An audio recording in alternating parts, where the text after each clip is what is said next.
Bien. Donc, jusqu'à maintenant, nous avons déterminé les caractéristiques de notre modèle. Nous avons calculé le bêta chapeau, qui n'est rien d'autre que somme xi moins x bar, yi moins y bar, somme xi moins x bar au carré.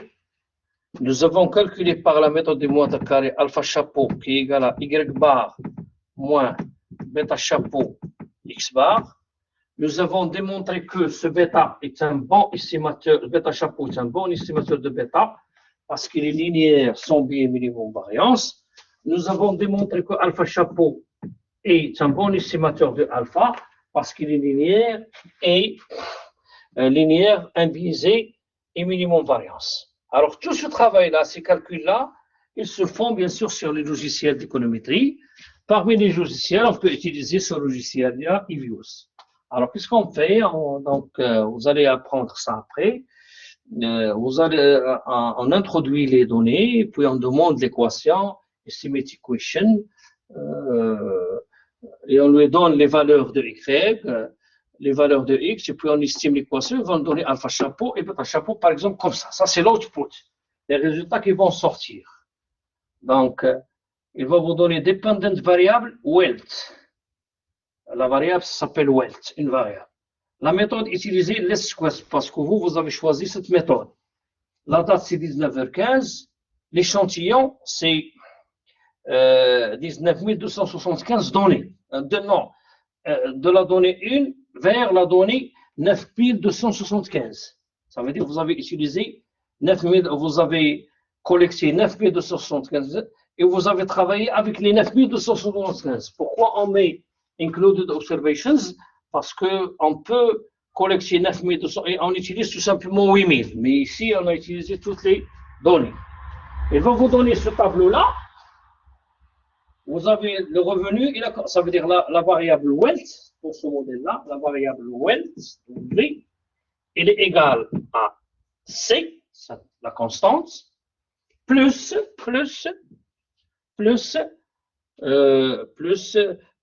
bêta income. C'est ça le modèle. Plus bêta income, bien sûr, plus epsilon. Donc le C et le bêta. Alors, la constante, elle est égale à moins 20,17. Income, le bêta attaché au revenu, c'est 0,999. Alors ça, c'est l'écart type attaché de paramètres. Le R carré, qu'on avait démontré, et celui-là R squared, il est égal à 0,14. Déjà ici, on va dire le modèle, il n'est pas assez consistant parce que le R carré n'arrive même pas à 15%. Mais on va supposer que c'est bon. D'accord? Alors, les autres statistiques, le standard erreur, ça veut dire l'écart type de la régression, sum squares résiduel, la somme des carrés des écarts, le likelihood, ça c'est pour les variables qualitatives, le F statistique, on va le voir, la probabilité statistique, ça c'est la moyenne de la variable dépendante, 19,7, ça veut dire la moyenne de la variable Y, l'écart type de la variable Y, le test d'Akayaki, ça on va le voir, on va pas le voir ici, le test de Schwartz aussi, et le déterminant qu'on va voir juste après. Ce test-là, on va le démontrer. Alors, les étapes qu'on va suivre lorsqu'on tire l'output, on regarde le R carré. Si ça passe, on passe vers le Durbin-Watson, celui-là. C'est-à-dire le test d'autocorrélation des erreurs, parce qu'on a dit que les erreurs ne doivent pas être autocorrélées. Les erreurs ne doivent pas être autocorrélées. On teste ce test de Durbin-Watson. On regarde le chiffre et on décide est-ce que les erreurs sont autocorrélées ou pas. Si c'est autocorrélé, on doit revoir le modèle. On va faire d'autres choses qu'on ne va pas faire maintenant. Le AR1, le AR2 et tout ça, mais on ne va pas le faire ici. Si ce n'est pas autocorrélé, on continue et on regarde les les coefficients et les t statistiques attachés aux coefficients. Les t statistiques attachés aux coefficients, et on décide, est-ce que, même si le R carré globalement il est bon, est-ce que vraiment la variable bêta, est-ce que bêta contribue vraiment dans le modèle à travers ces tests-là? Alors, c'est ce qu'on va faire maintenant au niveau de cette séance. Et on va commencer par le test de D'Irbine Watson, c'est quoi? Voilà. Alors, la détection de l'autocorrélation. Donc, pour détecter l'autocorrélation, on opte généralement au test de D'Irbine Watson. Ce test de D'Irbine Watson noté D, c'est somme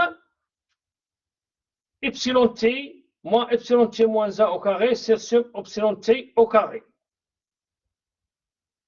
Alors, la formule de ce test, ça veut dire le logiciel, quand vous allez demander la régression, il va calculer la formule de D'Irbine Watson de cette façon. Il va prendre epsilon 1, epsilon 2, moins epsilon 1 au carré, epsilon 3 moins epsilon 2, il va faire la somme au carré, il va sommer les epsilon, il va diviser. Mais ce test de D'Irbine Watson, vous ne pouvez pas l'appliquer que si vous avez les trois conditions suivantes. Premièrement, il faut nécessairement que le modèle comporte une constante. Parce que on peut estimer, par exemple, un modèle sans constance, y égale à bêta xt, directement. Comme, par exemple, le modèle de consommation de Milton-Friedman. D'accord? Les résidus sont générés par un AR1. Ce n'est pas la peine de vous expliquer ce que c'est qu'un AR1. Ça veut dire que les résidus doivent tout simplement être autocorrélés d'ordre 1. Parce que si jamais les résidus sont autocorrélés d'ordre 2, 3 ou 4, on ne doit pas utiliser le... Qu'est-ce que ça veut dire autocorrélé d'ordre 1? Le deuxième influence le premier. Le troisième influence le deuxième. Ça veut dire d'ordre... C'est pas... On n'a pas le phénomène suivant. Le quatrième qui influence le premier. Ça, c'est d'ordre 4 ou bien d'ordre 3. D'accord? Et les variables endogènes n'incluent pas de retard. Ça veut dire, je ne dois pas avoir YT endogène dans le modèle, parce qu'il existe des modèles là où YT est une fonction de XT par exemple et de YT moins 1. Le modèle il doit vérifier ces trois conditions pour qu'on puisse appliquer le test de D'Irbine Watson. Donc, je vais calculer maintenant ce test-là. D égale somme de W moins somme de WT moins 1 au carré, somme de WT au carré. D égale, ça c'est une identité remarquable. Donc, au carré moins 2 fois. Sur somme de WT au carré. Or, somme, elle est égale à, elle est tout près de T moins 1 au carré. Parce que c'est tout près, parce que la droite passe par le milieu. Donc, somme epsilon t au carré, elle est presque égale à somme epsilon au carré t moins 1. Donc, ce qui va donner d égale 2 epsilon t au carré, moins 2 epsilon t moins 1, epsilon t au carré. D égale 2, facteur de 1, moins somme epsilon t moins 1, epsilon t au carré. Donc, de cette formule-là, le 2, on va le mettre en dehors. 1, c'est epsilon t au carré, la voilà, 1. Il reste somme epsilon t moins 1 sur somme epsilon t au carré. C'est le D'Irbine Watson. Alors, qu'est-ce que ça veut dire? L'autocorrélation des erreurs. Pour comprendre le D'Irbine Watson. L'autocorrélation des erreurs, ça veut dire que si, comme on a fait pour y et x, on peut le faire pour les epsilon. Si je prends un résidu, la série des résidus, je regresse cette série des résidus par rapport à elle-même retardée, plus epsilon t. Alors, si ce ρ, si je l'estime par ρ chapeau quoi est égal? Égal somme epsilon t moins 1 sur epsilon t au carré. C'est comme y égale bêta xt, la même chose, plus epsilon t. Ce bêta-là égale la somme petit xi fois petit yi sur somme xi au carré, la même formule. J'applique cette formule ici. Ça va me donner somme epsilon t fois epsilon t moins celui-là fois celui-là, moins somme epsilon au carré. Donc, D égale 2 fois 1 moins rho chapeau. D égale 2 fois 1 moins rho chapeau parce que 2 fois 1 moins, ça c'est rho chapeau. Alors, quand est-ce que D égale 0? Le D égale 0 si le rho chapeau égale à 1. Le D, le dérivé Watson égale 0, ça veut dire si celui-là, l'estimateur celui-là égale à 1, ça veut dire que epsilon mu t égale à mu t moins 1. La même chose. D'accord? Il est égal à 2 si le rho chapeau égale à combien? 2, pour avoir 2, il faut égal à 0. Si le rho chapeau égale à 0, le D égale à 2. Donc, 0, ça veut dire epsilon t n'a rien à voir. Ça veut dire mu t n'a rien à voir à 1000 parce que celui-là, il est égal à 0. Pardon. Parce que celui-là, il est égal à 0. Et donc, si celui-là égale 0, le D égale à 2. Donc, on est en train de balancer entre le 0 et le 2. Donc, la règle de décision, si rho chapeau égale à 0, ça veut dire le dérivé Watson qui sort dans l'output, il est égal à 2. On dit qu'il n'y a pas d'autocorrélation d'ordre 2. Autrement dit, des moments que le dérivé Watson est égal à 2, on dit qu'il n'y a pas d'autocorrélation d'ordre 2, d'ordre 1. Si ρ égale à 1, ça veut dire que le dérivé Watson égale 0. On dit qu'il y a une parfaite autocorrélation positive. Une autocorrélation positive parce que le ρ est égal à 1. Donc le D, lorsque le D sort égal à 0, ça veut dire qu'il y a un modèle autorégressif d'ordre 1. Ça, vous allez voir. Mais pour moi, les erreurs sont autocorrélées positivement, donc il faut corriger cette autocorrélation. Si le ρ est égal à moins 1, ça veut dire le D égale à 4. On dit qu'il y a une parfaite autocorrélation négative. Donc on est entre le 2, le 0 et le 4. On est entre le 2 et le 0 et le 4. Donc, une fois le dérivé Watson commence à dépasser le 2, on est dans l'autocorrélation des erreurs. Donc, si D tend vers 0, autocorrélé d'ordre 1. Si D tend vers 4, autocorrélé positif d'ordre 1. Si D tend vers 2, autocorrélé, l'autocorrélation, il n'y a pas d'autocorrélation.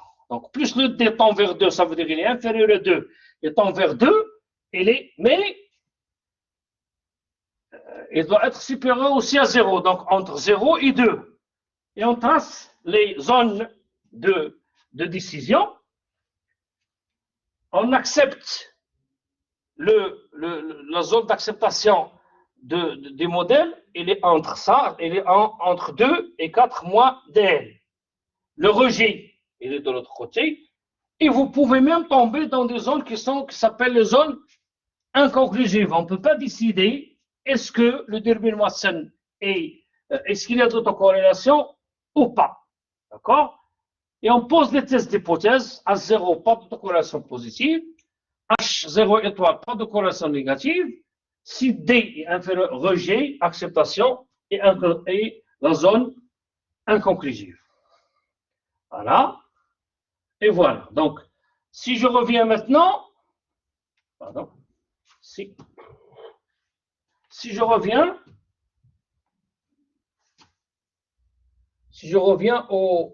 à l'output, je vais revenir à l'output.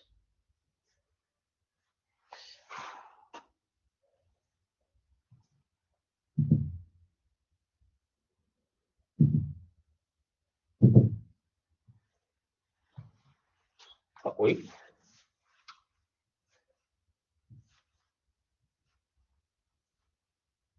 Pardon.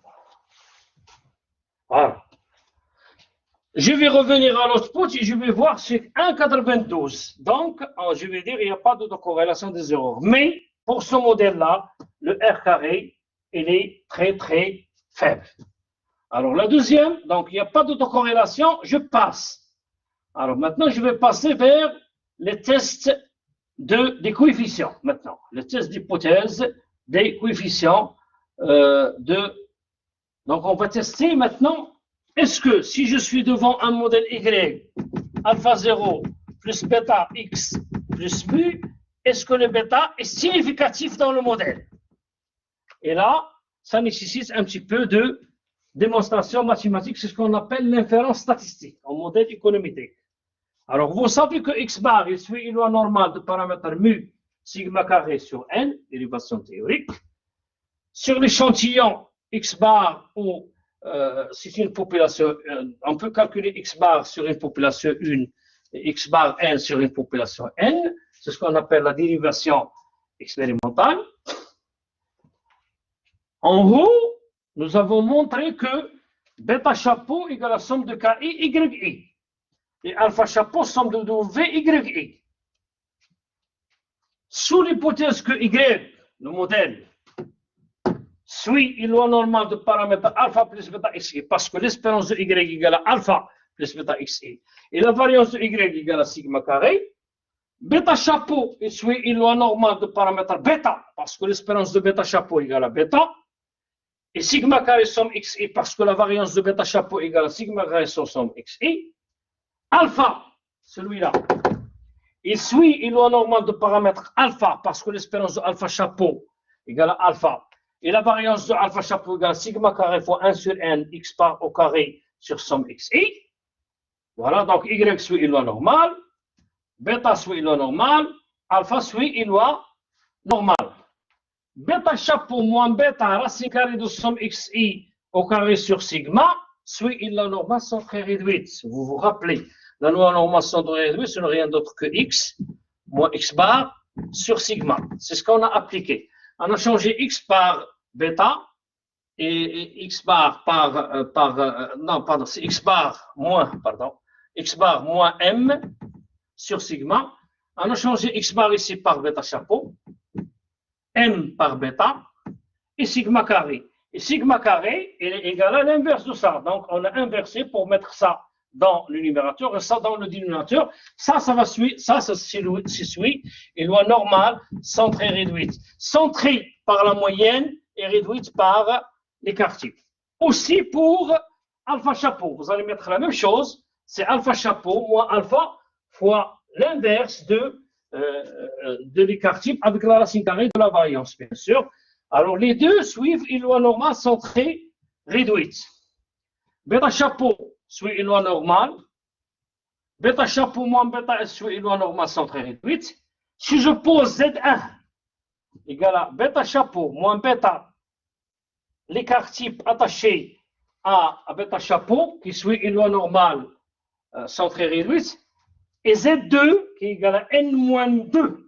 N-2, ça veut dire le nombre de variables 1 plus 1. Ça veut dire N moins 1 plus 1. Ça veut dire N moins 2. D'accord? Donc N moins 2, c'est fois sigma chapeau carré sur sigma, c'est Z2.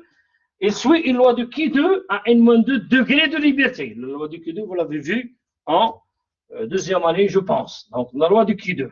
Donc j'ai établi un Z1 qui suit une loi normale centrée réduite et un Z2 qui suit une loi de Q2. Le test statistique qui va apparaître dans l'output, ce n'est rien d'autre que la loi normale centrée réduite divisé par la racine carrée de la loi de Q2 déflatée par le degré de liberté. Ça, c'est une règle. La loi normale centrée réduite divisé par la racine carrée d'une loi de Q2 déflatée par N-2, ça donne le test statistique qui apparaît sur l'output. Donc, le test statistique Z1, donc égal Z1, donc là c'est un calcul, racine carrée de N2 sur racine carrée de Z2, T égale à bêta chapeau moins bêta, racine carrée de somme XI, sigma chapeau au carré, donc c'est Z1, je remplace Z1 par sa valeur et Z2 par sa valeur, ça va me donner. Donc cette loi, il suit une loi de T, N-2. Donc T égale à bêta chapeau moins bêta, racine carrée de somme XI sur sigma, elle est égale à bêta chapeau moins bêta sur l'écart type de bêta chapeau, c'est le T statistique. Alors, comment je teste la significativité d'un paramètre bêta dans le modèle? Je le teste de la façon suivante. Hypothèse 1, je suppose que bêta égale à 0. Même si je trouve y égale par exemple 300 plus 0,2 x, h0, je vais dire même s'il est égal à 0,2, je veux supposer que bêta égale à 0. C'est pourquoi on l'appelle la philosophie des tests d'hypothèse. C'est philosophique. Alors h0, bêta égale 0, ha ou h1, bêta, je vais supposer bêta c'est différent de 0, ou supérieur à 0, ou inférieur à 0 selon les cas. Ça dépend de l'objectif de l'étude. Par exemple, si je parle de la consommation avec le revenu, je dois mettre bêta égale 0 et je dois mettre bêta supérieur à 0 ou inférieur à 0, ou comprise entre 0 et 1, parce que la proportion marginale à consommer, elle est comprise entre 0 et 1. Donc, il ne doit pas être inférieur à 0 et il ne doit pas être supérieur à 1. Donc, je peux mettre un test de bêta qui est comprise entre 0 et 1. Alors, qu'est-ce qu'on fait? On pose des hypothèses. Par exemple, voilà un modèle y égale à alpha plus bêta xi plus mu, h0 égale à bêta 0, ha bêta supérieur à 0, ou bien h0 bêta inférieur égale à 0 différent.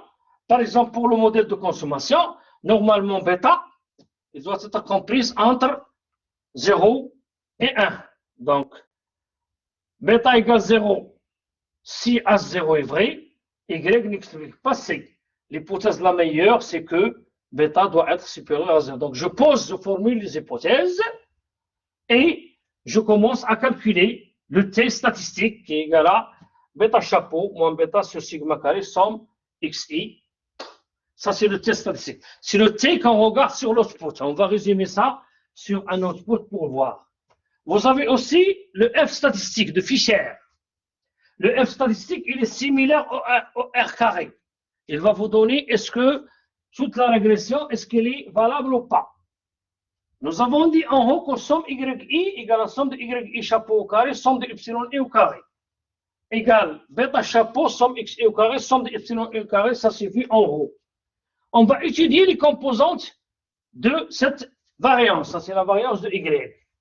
Alors le Fisher, il étudie les composantes de cette variance. Ça veut dire bêta chapeau carré, somme xi au carré sur somme y au carré déflatée par le degré de liberté n-2, suit une loi de Fisher de paramètre 1 et n-2. Z1, comme on a dit, il suit une loi normale centrée réduite. Z2 au carré, Z1 au carré, ça veut dire la loi normale centrée réduite au carré, ce n'est rien d'autre que la loi de Q2, avec un degré de liberté 1. Z2, c'est une loi de Q2, comme on a démontré. Là, voilà, c'est Q2, N-2. Fisher, c'est Z1 au carré sur le degré de liberté qui est 1, divisé par Z2 sur le degré de liberté qui est N2. Donc, le Fisher, ce n'est rien d'autre que la normale au carré sur la Q2 déplacée par le degré de liberté. Donc, le Fisher, c'est la normale au carré fois N-2 sur Z2. Et je calcule. F égale, je remplace Z2, c'est bêta chapeau moins bêta carré somme xi, N-2 sur sigma carré. Z2, N-2 sigma au carré. Je simplifie par ça et ça et ça et ça. F bêta chapeau moins bêta au carré somme xi au carré sigma carré. F égale à bêta chapeau moins bêta chapeau somme xi somme y et sur N-2 suit une loi de Fisher. Donc, on est parti de bêta chapeau au carré somme xi somme y au carré c'est N-2 qui suit une loi de Fisher. Sous l'hypothèse A0 bêta, F égale bêta chapeau au carré somme xi somme y sur N. Alors, ce n'est rien d'autre que ESS, ça veut dire la variance explicative fois l'échantillon moins le nombre de paramètres, divisé par la résiduelle. Ce n'est rien d'autre que la ESS, N-2, sur la totale moins la résiduelle égale à la totale moins l'expliquée. C'est ce qu'on a fait dans la partie R carré. Donc, ESS N-2 sur TSS moins ESS. Je divise ESS par TSS ici et ici. Donc, ici, ça va donner ESS TSS N-2. Ici, ça va donner TSS sur TSS, c'est 1. ESS sur TSS, ça, ce n'est rien d'autre que le R carré, N-2 sur 1 moins R carré. Ce n'est rien d'autre que R carré sur 1 moins R carré sur N moins 2. Donc, le R carré commence à apparaître. Donc, on peut même lier le F statistique et le T statistique. Le F statistique et le T statistique. Alors, si mu suit une loi normale centrée réduite, et si V suit un Q2 N-K paramètres, ici nous avons 2. K, vous allez l'avoir avec le professeur Hafnaoui dans le modèle multiple. Donc, le T, ce n'est rien d'autre que la loi mu divisé par la racine carrée de la loi de Q2 qui suit un T. Donc, mu, il est normal centrée réduite. Mu au carré, c'est un Q2. Donc, le carré de la normale centrée réduite, c'est un Q2. Donc, mu au carré est un Q2. Et si V est un Q2, donc mu au carré sur 1 sur V est un F statistique. Donc, le rapport de 2Q2, c'est un F statistique. Ce qui implique que T au carré à N-K variable égale à F de 1 N-K. Le test de Fischer sert à montrer s'il y a une différence entre la variance expliquée et la variance résiduelle, et de là, Cx est un bon régresseur. Alors, pour le modèle simple, le X, il est similaire, le F statistique, pardon, il est similaire au R carré. D'accord? Le F statistique, il est similaire au C, il est bon, donc tout le modèle, il est bon. Donc ça, ce sont des applications qu'on va vous les donner pour les traiter chez vous. D'accord? Ça, ce sont des applications. Alors, et voilà. Finalement, je vais maintenant résumer tout ce qu'on a vu pour le modèle simple. Lorsque je régresse ici, il s'agit d'une régression de la production contre le revenu. On régresse n'importe quoi pour savoir. Alors, ça, c'est l'échantillon. Comme on a dit, ça, c'est la constante à 0. Et ça, c'est A1, le bêta. Celui-là, c'est l'écart type attaché à A0. Celui-là, c'est l'écart type attaché à A1. Ça, c'est le test statistique qu'on a démontré. Et ça, c'est la probabilité de significativité. Et ça, c'est l'écart type attaché à epsilon. Plus, bien sûr, la probabilité tend vers 0, plus le coefficient est significatif. D'accord? Ensuite, cette probabilité, c'est p-value, c'est le t attaché à 0, plus il tend vers 0, c'est la marge d'erreur, plus il tend vers 0, plus le modèle, plus le coefficient est significatif. Ça, c'est le t attaché à 0, c'est statistique. Ça, c'est le t attaché à 1. Le R carré, ici, regardez, le R carré, ici, il est très fort, 0,995. Ça veut dire la régression, elle est très forte. Et d'ailleurs, regardez le F statistique aussi, 1894,93. Donc, il est meilleur. Le F statistique, le voilà, il est meilleur. La plus-value, la probabilité attachée, elle est nulle. Ça veut dire que le modèle, il est très consistant. Ça veut dire, lorsque l'indicateur est consistant, comme le F, la probabilité attachée tend vers 0, comme ici. Lorsque le test statistique est consistant, la probabilité elle va aller vers regardez, le test statistique de revenu, il est égal à 43. La probabilité elle est nulle de la plus-value. Donc, on va dire, pour ce modèle-là, globalement, le modèle il est apte à prédire, donc on peut l'utiliser pour la prévision. Les coefficients contribuent significativement dans le modèle, et donc le modèle est apte à prédire pour de prochaines investigations. Et merci pour votre attention, et vous devez fixer un rendez-vous avec le professeur Hafnaoui qui va traiter avec vous la même chose, mais avec des variables multiples. Ça veut dire le Y, il est expliqué par X1, X2, X3, jusqu'à Xn, et je suis à votre disposition tous les mercredis si jamais il y a des questions ou un travail qui nécessite un contact direct, et bon courage à tout le monde.